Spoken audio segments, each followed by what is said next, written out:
Welcome back to another update from Lodge City Rentals. Today we're chatting to property investor and Lodge director David Kneebone.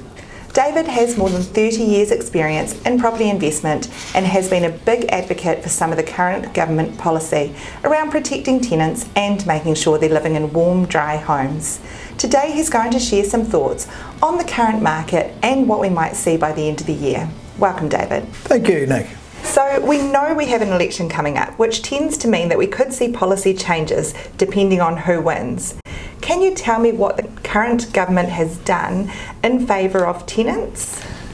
Well, the government feel they've been very, very strong advocates of tenants, and to some extent they have been. I think the most obvious is the introduction of the Healthy Homes legislation. That's just common sense legislation, and I think it's been really good for both tenants and property owners. The end result of that is that I know from our portfolio's point of view, we have 3,500 warm, dry, secure properties. Some of the tenancy laws have changed under the current government to benefit the renters. What sort of effect have these new regulations had, do you think? Well, they've had good and bad effects, in my opinion, Nick. You know, the limiting of rent increases to just annual increases, I'm not sure if that's made a lot of difference. It may possibly give tenants a surety that they're not going to have an increase over the following year, so that's okay.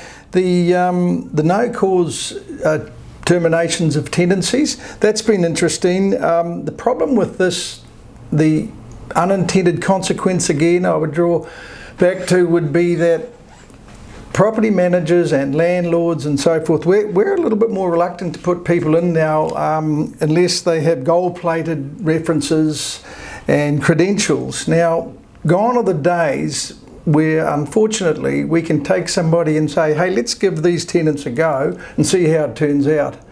Because it's very hard to remove a tenant, those sorts of risks landlords aren't prepared to take, so it's very difficult for new tenants to get themselves in the door. Now, using your crystal ball, what do you foresee happening for tenants should a change of government occur? Well, the opposition parties have indicated that they would rescind the no-cause terminations of tenancies. I don't think that's going to affect good tenants. It's certainly going to affect some of these badly behaved tenants. You know, there was thousands upon thousands of complaints to Kaingaroa last year. I think it's 29,000, I don't have the exact number with me, 9 evictions.